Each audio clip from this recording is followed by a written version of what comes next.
Sayyidina wa habibina wa syafi'ina wa qudwatina wa wasilatina Muhammadin sallallahu alaihi wasallam wa ala alihi wa ashabihi wa man tabi'ahum bi ihsanin ila yaumiddin. Amma ba'du, fa'usikum wa nafsi bi taqwallah. Faqad fazal muttaqun wa akhussukum ala ta'atillah wa ta'ati rasuli fi kulli waqtin la'allakum tuflihun. Qalu subhanaka la ilma lana illa ma 'allamtana innaka antal alimul hakim.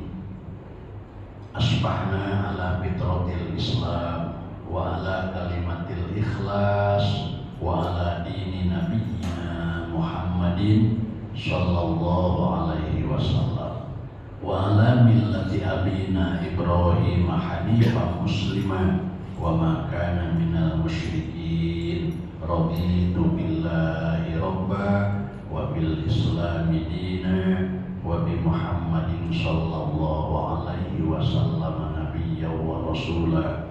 Allahumma anta rabbi la ilaha illa anta khalaqtani wa ana 'abduka wa ana ala ahdika wa wa'dika mastata'tu.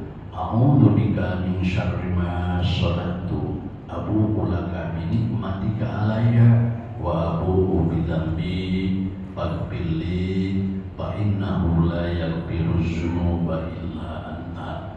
Asbahna wa asbahal mulku lillah walhamdulillahi rabbil alamin. Hadratul mukarramin wal mukarramat, hadirin wal hadirat, dzakirin wal dzakirat, mujahidin wal mujahidat li iqamati dinillah wal i'la'i kalimatillahi ya ulya. Semoga semuanya senantiasa dirahmati Allah subhanahu wa ta'ala. Semoga semuanya senantiasa dimuliakan Allah subhanahu wa ta'ala. Alhamdulillah summa alhamdulillah wa syukru ala ni'amillah wa fadlillah wa aunillah wa ridho. Bersyukur kita kepada Allah subhanahu wa ta'ala. Pagi ini Allah takdirkan kita, Allah iradatkan kita bisa berkumpul, bermuajahah, bisa silaturahmi, bisa melaksanakan ibadah sholat subuh. Alhamdulillah, itu pun kita lakukan dengan berjamaah. Kita tahu fadilah berjamaah luar biasa. Satu di antara dawuh Kanjeng Rasul kaitan dengan sholat berjamaah. Sholatul jamaah afdalu min sholatil fardhi bisab'in wa isyrina darajah. Sholat berjamaah jelas adalah lebih unggul, lebih istimewa dibandingkan dengan kita sholat munfarid, sholat sendiri 27 derajat. Lebih-lebih sholat berjamaahnya adalah sholat subuh. Sebagaimana yang barusan saya pada saat di rakaat pertama sampaikan surat Al-Isra, aqimis sholah liduluki syamsi ila ghusaqil laili wa qur'anal fajri inna qur'anal fajri kana masyhuda. Qur'anal fajri maksudnya di ayat ini sholat subuh. Aqimis sholah, lakukan sholat liduluki syamsi, saat matahari terlihat. Sholat apa yang matahari terlihat? Johor dan asar. Ila ghusaqil lail, dan lakukan sholat sampai matahari sudah tenggelam ke waktu malam. Sholat apa? Maghrib dan isya. Itu perintah sholatnya 5 waktu di surat Al-Isra ini. Wa qur'anal fajri, dan lakukan yang nomor kelima sholat adalah sholat fajar. Inna Qur'anal fajri kana masyhuda. Sungguh sholat subuh adalah sholat yang disaksikan oleh dua malaikat. Pada hakikatnya semuanya sholat memang disaksikan oleh malaikat. Akan tetapi di ayat ini inna Qur'anal fajri kana masyhuda spesial. Maksudnya adalah apa yang didahulukan oleh Kanjeng Rasul dalam hadis sahih di kitab Tajridus Shalih, matan hadis, matan kitab Bukhari. Malaikat itu ada yang tugasnya malam dan ada yang tugasnya siang. Yang tugasnya malam itu berhenti tugasnya dulu sementara di waktu subuh, dan yang malaikat tugas siang datangnya adalah di waktu subuh.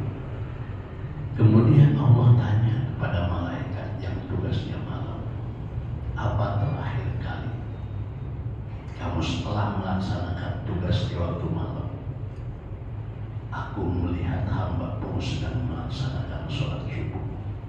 Kemudian malaikat yang tugasnya siang, apa pertama kali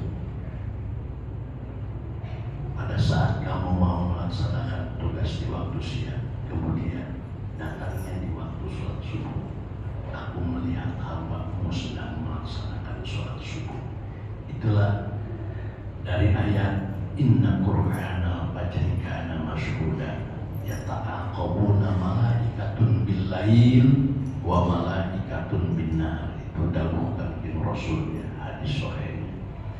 Jamaah sekalian yang dirahmati oleh Allah Subhanahu wa taala, mudah-mudahan hadirnya duduknya kita di tempat menjadikan sabab dan wasilah Allah Subhanahu wa taala senantiasa mengampuni semua dosa-dosa kita. Amin ya Allah ya Rabbal alamin.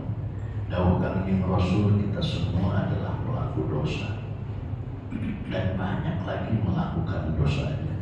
Bahasa dawuh Kanjeng Rasul, kullu bani Adam khata'un.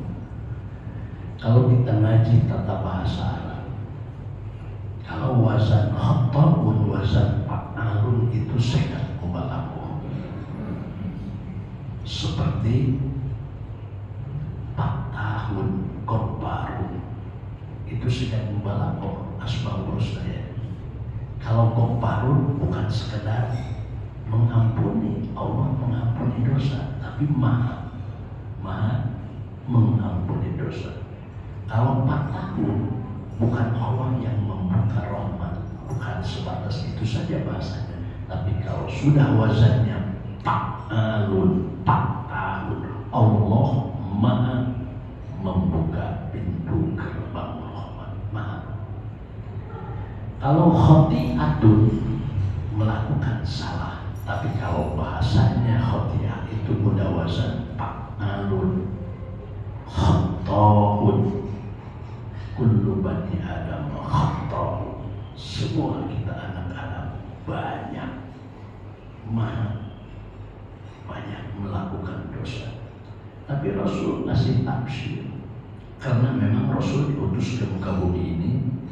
Dalam Al-Quran disebutkan basyiro wa nadhiro wa da'iyan ilallah wa sirajan muniro, kan gitu. Rasul itu pembawa kabar gembira, dan yang kedua Rasul itu naziro, pembawa kabar bahaya, kan seperti itu. Rasul pembawa kabar gembira. Terusannya dari hadis itu, wa khairul khata'in, sebaik-baiknya, sehebat-hebatnya, sekhoir-khoirnya anak Adam, manusia, kita semua yang melakukan banyak dosa. Jadi orang yang banyak dosa oleh Rasul masih disebut khairul khata'in. Siapa orang yang banyak melakukan dosa tapi oleh Rasul disebut khair, disebut terbaik, disebut hebat?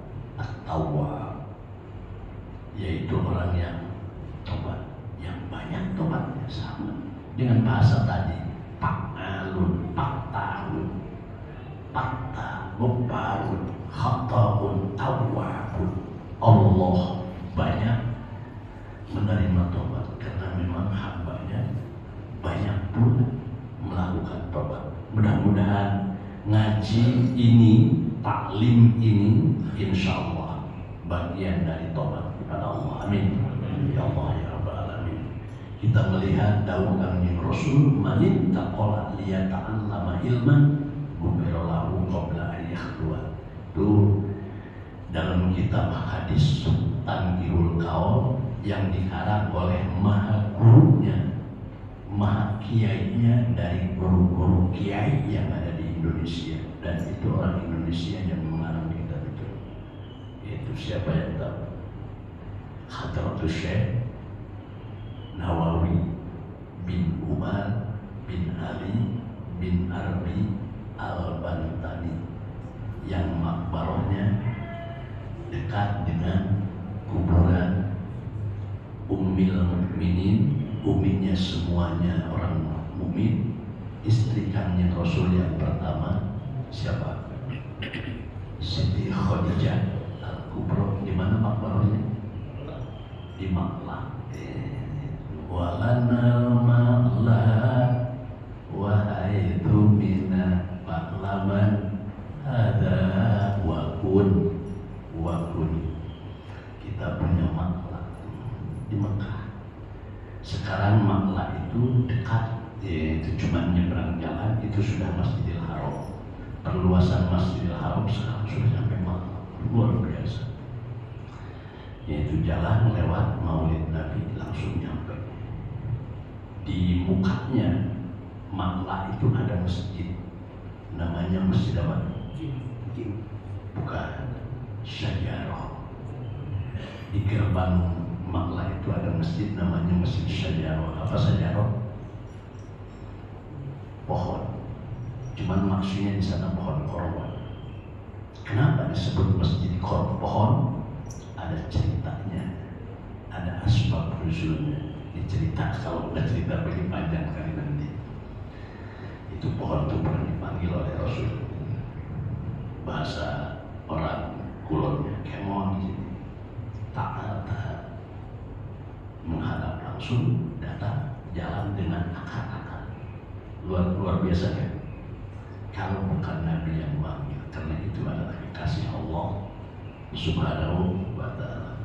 Jamaah sekalian yang dirahmati Allah Subhanahu wa Ta'ala, di sana ada makbarah Hadratus Syekh Nawawi bin Umar bin Ali bin Arbi. Itu di area makbarah istri Kanjeng Rasul yang pertama, Siti Khadijah Al-Kubra. Kemudian hadis itu menyampaikan seperti begini, "Man taqala liyata'allama ilman." Siapa orang yang intikal itu yang pindah, maksudnya pindah orang yang hijrah, melangkahkan kaki dari rumahnya.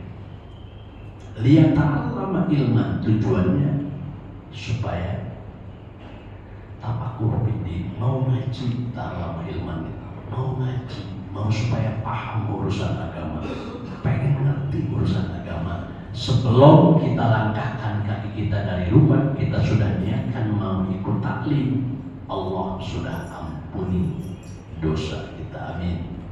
Makanya saya bilang, orang mau ngaji itu orang yang mau tobat.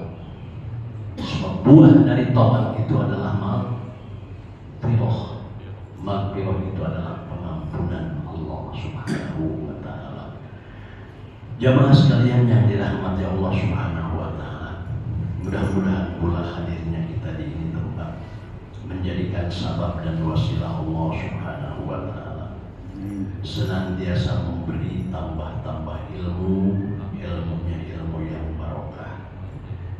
Pengen diberi oleh Allah ilmu yang maslahat itu dari kata soleh, yang bisa menjadikan kita hamba yang soleh dengan itu ilmu. Kemudian mudah-mudahan Allah memberinya juga ilmu yang manfaat,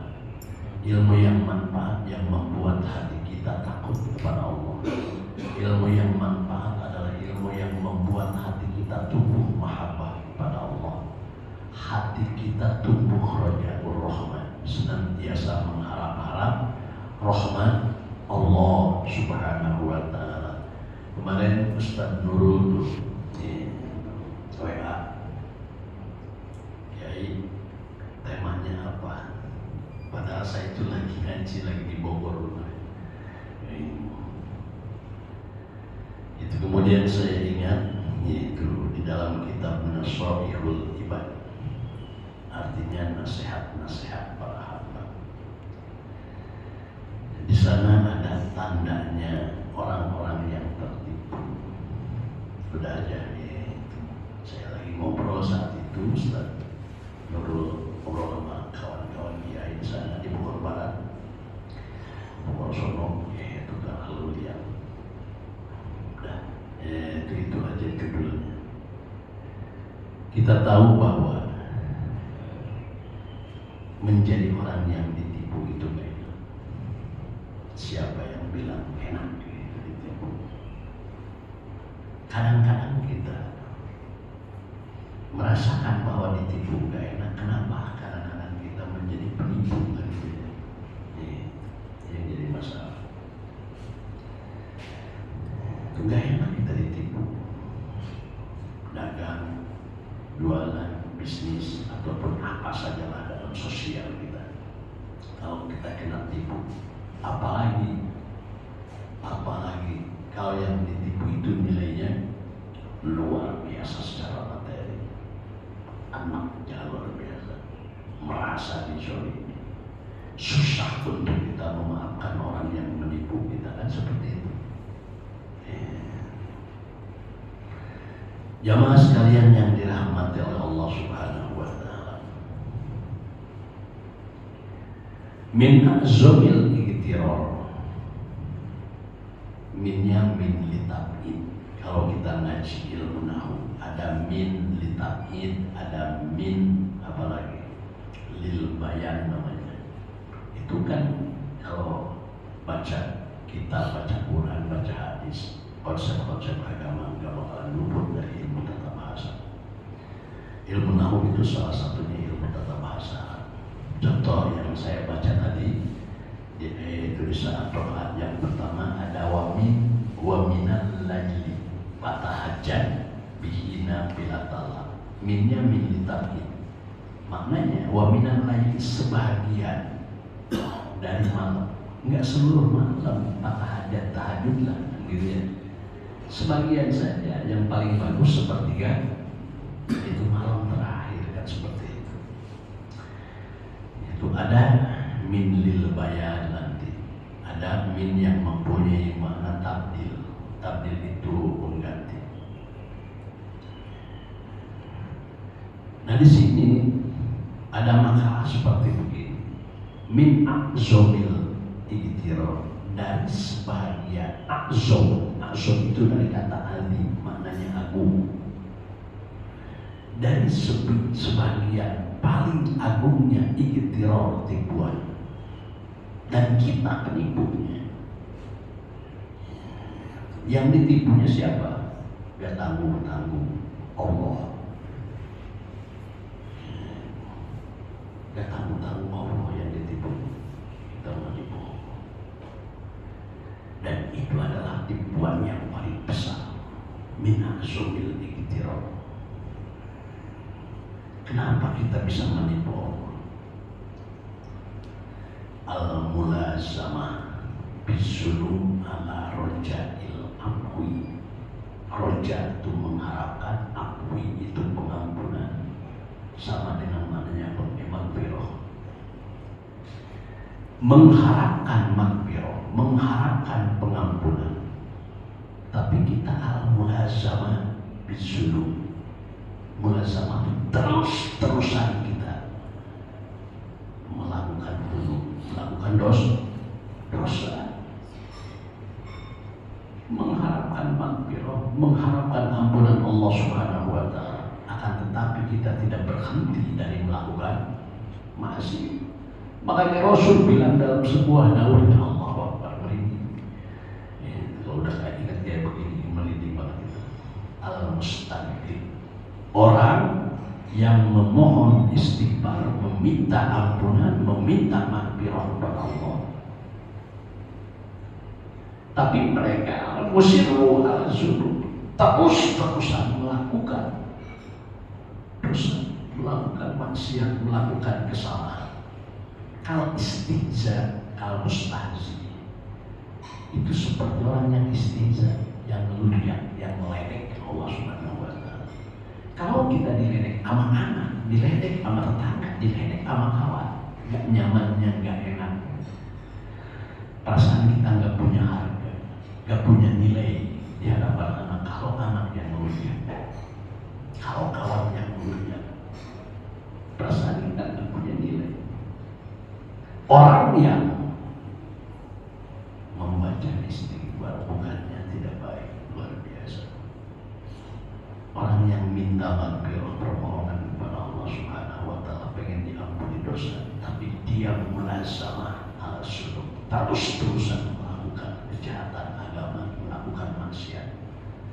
Kalau mustahzi, itu seperti orang yang meludah, yang meledek Allah Subhanahu wa Ta'ala. Na'udzubillah, summa na'udzubillah min dzalik. Tobat yang buahnya maghfirah, kembali kepada ajaran Allah. Tobat itu arju ila Allah, kembali sentuhnya kepada ajaran Allah Subhanahu wa Ta'ala.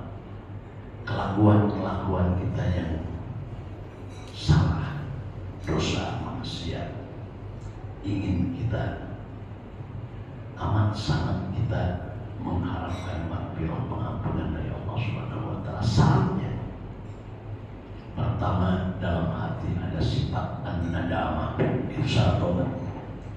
Apa itu an-nadamah? Nyesal akan perbuatan maksiat yang pernah kita lakukan. A, B, nyesal. Bagaimana nyesal? Tidak pernah aku akan kembali kepada maksiat yang pernah kita lakukan. Jangankan melakukan maksiat yang pernah aku lakukan, melihat jalan yang dulu aku melaksanakan maksiat lewat jalan ini, benci dengan jalan itu anak apa? Namanya kesel. Kesel aja kan kalau melihat jalan dulu aku melakukan maksiat lewat jalan ini, kesel banget. Allahu Akbar. Tempat, saat kita mengingat tempat yang dulu kita pernah melakukan maksiat di tempat itu, benci banget dengan tempat itu. Kawan, teman yang dulu menemani kita melakukan maksiat, lupakan dulu. Jangan dulu cari HP-nya dulu, nomor HP-nya. Baru kita ingin membenahi diri, memperbaiki diri. Kita malah kan kadang-kadang, wah ini jalan yang dulu, memori, nostalgia, ini tempat yang dulu enggak begini, sekarang jadi bagus begini. Makin enak kali ya. Pikiran kita yang jahat. Itu teman yang dulu nemani kita melakukan maksiat, dicari nomor HP-nya, dicari nomor kontaknya. Tidak ada anadamah, tidak ada penyesal. Orang yang menyesal itu seperti itu, supaya tobat kita diterima Allah Subhanahu wa Ta'ala. Dan terus kita di samping berhenti melakukan maksiat dan berencana tidak akan kembali lagi kita melakukan maksiat, terus-terusan kita melakukan kebaikan, kesolehan, kemudian bibir senantiasa basah mengucapkan istighfar. Rasul yang tidak melakukan kesalahan, padahal memang sifat manusia makhluk khata' wa nisyan,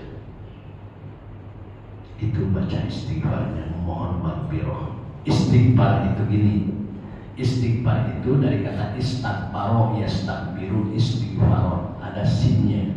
Sinnya menurut ilmu tata bahasa namanya sin li tolak. Tolak itu adalah meminta, mencari, meminta. Jadi istighfar itu maknanya tolakul maghfirah. Kayak istikharah. Istikharah dari kata istakhara, yastakhiru, istikharah, maknanya ada sinnya. Tolakul khair, mencari yang terbaik. Kalau istikharah, tolakul khair, mencari yang terbaik. Kalau istighfar berarti tolakul maghfirah, meminta pengampunan dari Allah Subhanahu wa Ta'ala. Bisa lewat ngaji, bisa dengan kita mengucapkan Astagfirullahaladzim. Makanya ada istighfar yang diajarkan oleh Rasul yang luar biasa. Namanya istighfar Sayyidul istighfar. Tadi juga saya kalau ngaji udah pasti di awal ngaji dimanapun saya ngasih tausiah ujangan agama sudah pasti saya awali dengan istighfar. Sayyidul istighfar. Allahumma anta Rabbi la ilaha illa anta khalaqtani wa ana abduka wa ana ala ahdika wa wa'dika mastata'tu a'udzu bika min syarri ma sana'tu abu'u laka bi ni'matika alayya wa abu'u bi dzambi faghfirli fa innahu la yaghfiru dzunuba illa anta. Yang berapa tadi sob? Hah? Oh gitu, masih lama ya.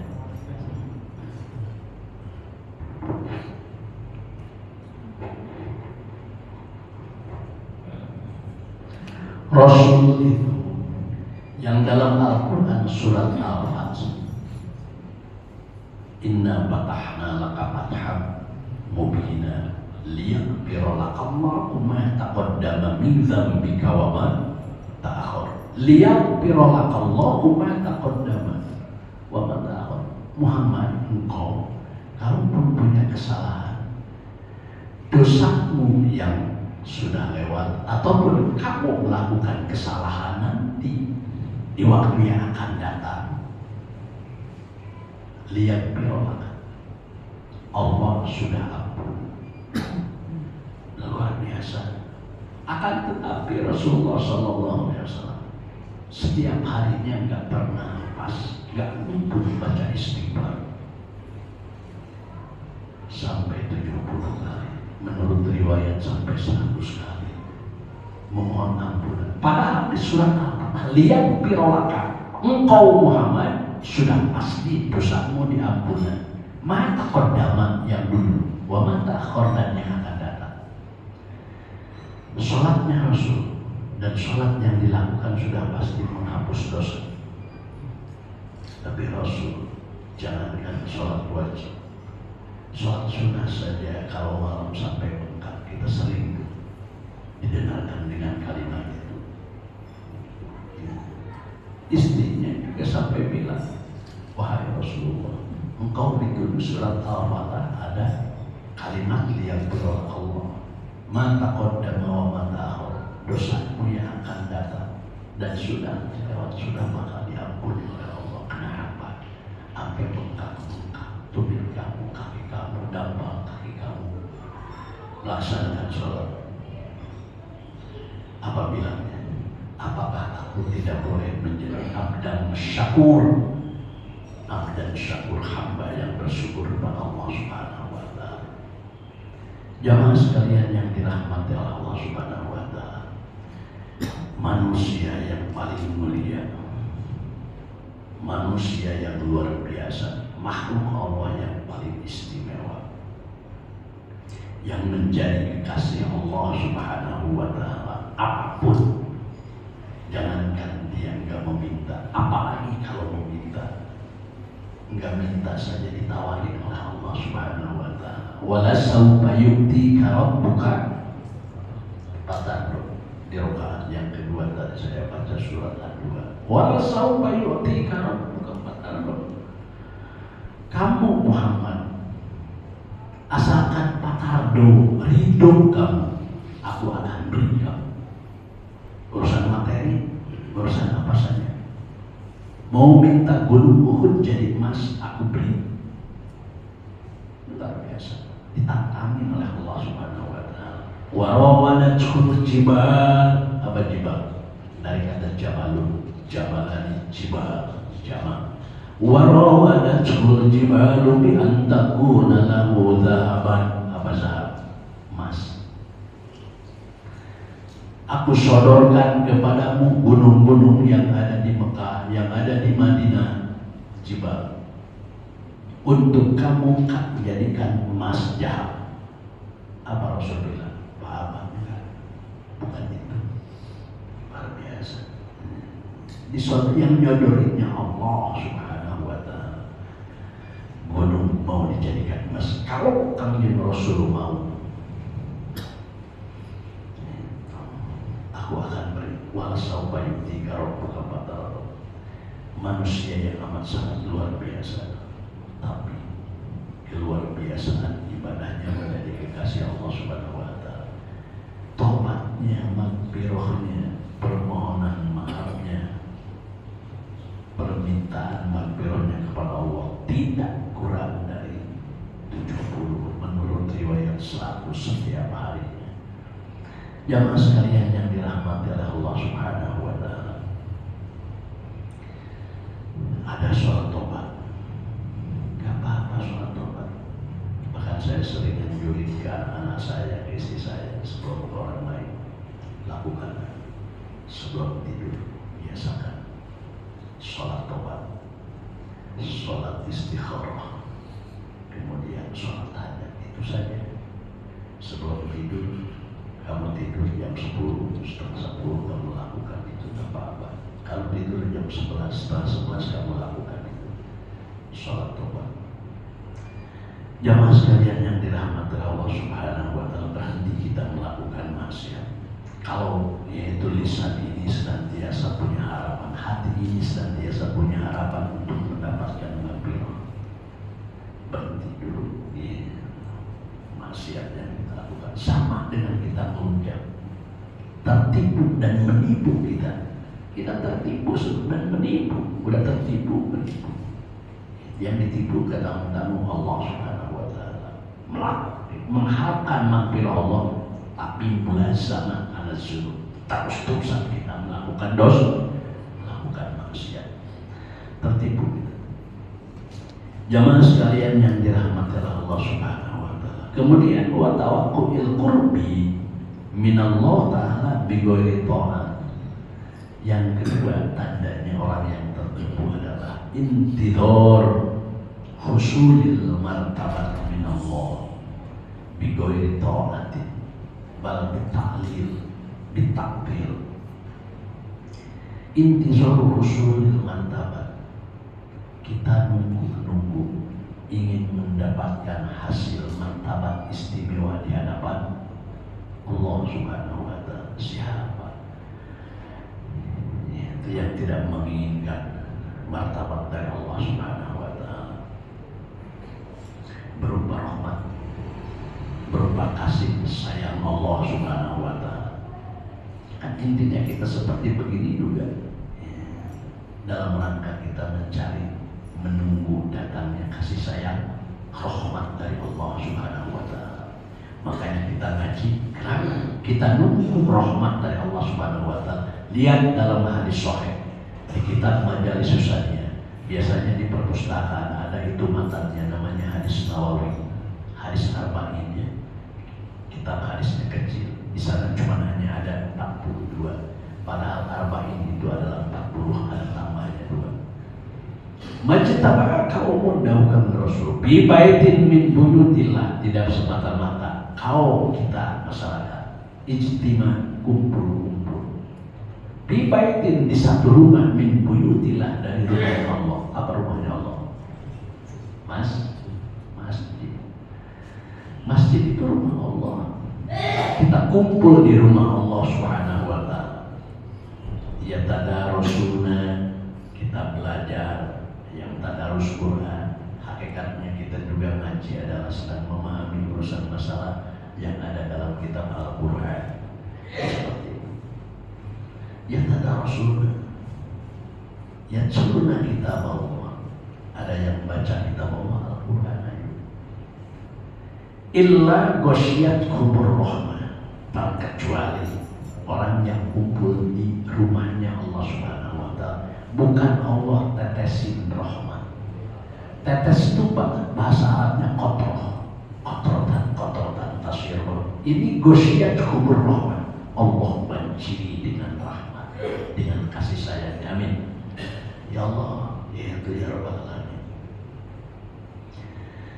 Orang menunggu-nunggu ingin mendapatkan martabat dari Allah, ingin disayang oleh Allah, ingin mendapatkan rahmat dari Allah. Cuman memang rahmat itu muatannya banyak. Bisa rahmat itu berupa rizqul halal min Allah, rizki yang Allah berikan kepada kita tapi yang halal. Itu rahmat. Kemudian termasuk rahmat dari Allah Subhanahu wa taala, salamullah, kedamaian yang Allah berikan kepada kita. Kita damai dengan keluarga, kita damai dengan tetangga, kita damai dengan sesama jamaah masjid. Itu adalah rahmat dari Allah Subhanahu wa taala. Gak gontok-gontokan gitu kan, gak saling benci, gak berselisihnya sampai bertentangan seperti itu. Itu rahmat dari Allah Subhanahu wa taala. Ingin mengharapkan hasil martabat minallah, dari Allah, tapi bigoy tona, gak mau kita melaksanakan ibadah, itu tertipu. Jadi orang yang tertipu mengharapkan rahmat Allah, mengharapkan ridho Allah Subhanahu wa taala, tapi gak mau kita melaksanakan perintah Allah. Makanya kita sering tertipu dan ditipu lagi. Dan kita juga seperti itu. Satu waktu di bulan-bulan yang biasa orang pada hajatan, kita sering mendapatkan undangan. Ada undangan sedikit, dapat undangan hajatannya, yang kawinan, yang hitanan, yang resepsi, gitu. Di atasnya tuh undangan enak banget. Dengan mengharap, apa bahasa Arabnya? Roja, roja roh. Dengan mengharap rahmat dan ridho Allah Subhanahu wa taala, kami akan merayakan resepsi pernikahan putra putri kami, Anu binti Anu dengan Anu binti Anu. Terus di bawahnya ada hiburannya dangdut dari ibu kota. Di atasnya apa tadi? Mengharap ridho dan rahmat Allah, tapi di belakangnya ada hiburan dan cocok nggak kira-kira? Tertipu kita. Itulah maksudnya. Makanya dalam Al-Quran surat Luqman di ayat yang kedua atau ketiga, hudaw wa rahmatan lil muhsinin. Hidayah dan rahmat Allah itu lil muhsinin, buat orang yang melakukan amal ihsan. Orang yang melakukan amal ihsan, bahasa Arabnya adalah muhsin. Isim fa'il, muhsinin jamak, muhsinun, muhsinani, muhsinuna. Kemudian dijiarkan, jiarnya pakai iya sebab jamak muzakkar salim. Kenapa dijiarkan? Adalah lil muhsin. Hudaw wa rahmatan lil muhsinin. Hidayah dan rahmat Allah hanya akan Allah berikan kepada orang yang melakukan amal ibadah. Tertipu kita manakala mengharapkan ridho dan rahmat Allah Subhanahu wa taala, tapi kita melakukan maksiat. Jamaah sekalian yang dirahmati oleh Allah Subhanahu wa taala. Kemudian yang ketiga,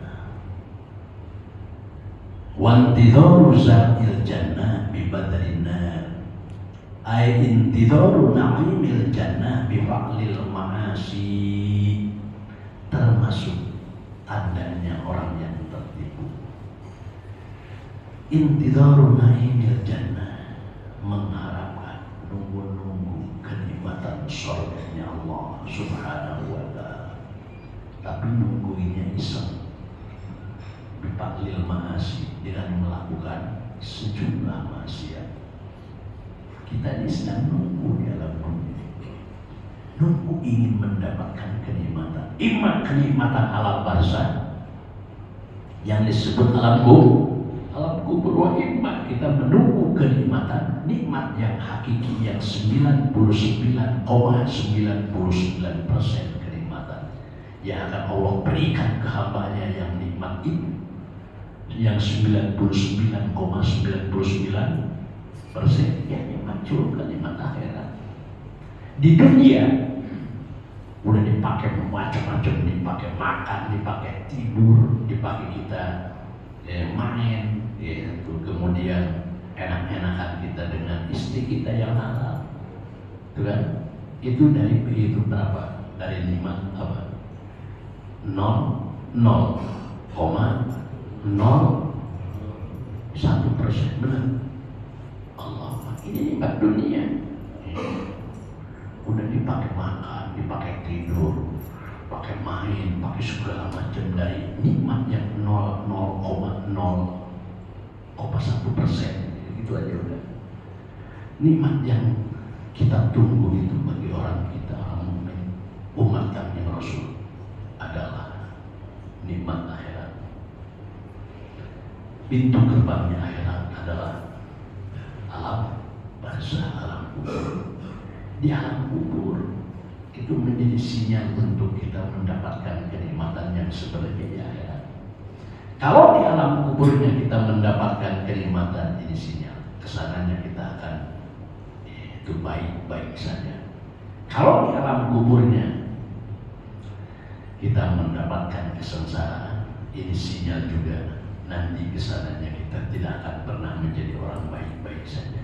Makanya Rasul pernah mengatakan, al-qabru, kuburan itu satu sisi menjadi raudhah min riyadil jinan ataupun jannah, dan kuburan pun akan menjadi hufrah min huffarin niran. Kuburan akan menjadi raudhah, taman dari taman surga Allah Subhanahu wa taala bagi mereka yang kesolehannya luar biasa, yang wafatnya husnul khatimah, luar biasa. Makbarahnya, alam barzahnya, kuburannya raudhah min riyadil jannah, indah, luar biasa. Sekalipun cuma hanya 1 kali 2 meter, tapi yang dirasakan memang luar biasa. Kayak main-main di taman, raudhah taman, dan raudhahnya raudhah min riyadil jannah. Bukan raudhah min taman mini, bukan raudhah min taman bunga yang ada di puncak, tapi raudhah min riyadil jinan ataupun min riyadil jannah. Jamaah sekalian yang dirahmati Allah Subhanahu wa taala. Dan satu lagi kata Rasul, alam barzah kuburan itu akan menjadi hufrah min huffarin niran. Sekalipun kita beli untuk makam kita, kuburan kita, berapa miliar? Kalau yang di Karawang, yang di Karawang itu apa sih namanya? Yang makam itu ya, yang harganya berapa itu? Iya benar. Oh, luar biasa. Itu yang menikmati alam barzah itu adalah kesolehan. Al-ilmu wal amal. Imam Ghazali yang hafal hadisnya lebih daripada 300.000 hadis dengan rawi dan sanadnya, bilang dalam makalahnya di kitab Ihya Ulumuddin, al ilmu wal amal rafiqani bil qabri. Ilmu dan amal yang kita lakukan itu yang akan menemani kita, yang akan menghibur kita nanti di alam kubur. Mudah-mudahan amalan yang kita lakukan, mudah-mudahan ilmu yang kita dapatkan bisa menghibur dan memberikan kenikmatan buat kita nanti di alam barzah, di alam kubur. Amin. Ya Allah ya Rabbal Alamin. Takut nanti ada doa, ada pertanyaannya. Itu ini saja yang saya ingin sampaikan. Mudah-mudahan sedikit ada manfaatnya. Masih banyak lagi sebenarnya tanda-tandanya orang yang tertipu. Ini kita baru 3 saja yang saya sampaikan. Itu saja. Billahi taufiq wal hidayah wal ridha wal inayah. Itu mangga silakan. Barangkali ada yang masih kurang dimengerti.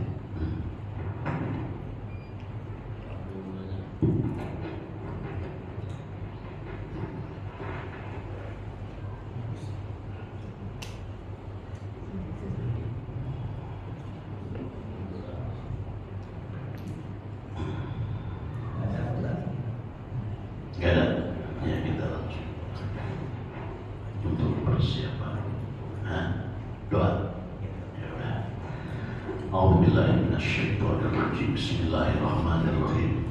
Ya dzal jalali wal ikram. Allahumma shalli wa sallim bil awwalin. Allahumma shalli wa sallim bil akhirin wa barik wa radiyallahu ta'ala an kulli sahabati Rasulillah ajma'in. Amin ya Allah ya rabbal alamin.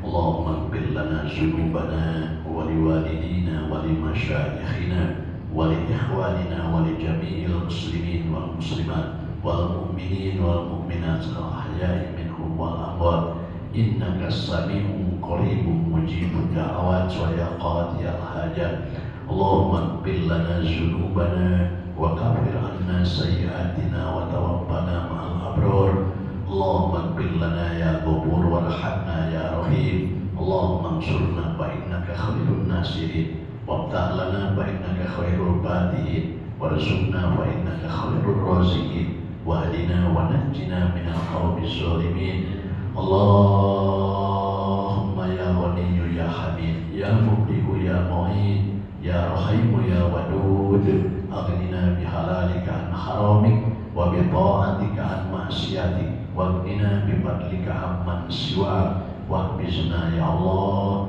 بما حفظت به ذكره وانصرنا يا الله بما نصرت به الرسل إنك على كل شيء قدير اللهم إنا نسألك علما نافعا ورزقا واسعا وعملا مقبولا وشفاء من كل داء وسقم برحمتك يا أرحم الراحمين ربنا تقبل منا إنك أنت السميع العليم وتب علينا إنك أنت التواب الرحيم ربنا آتنا في الدنيا حسنة وفي الآخرة حسنة وقنا عذاب النار وصلى الله على سيدنا محمد وآله وصحبه وسلم والحمد لله رب العالمين.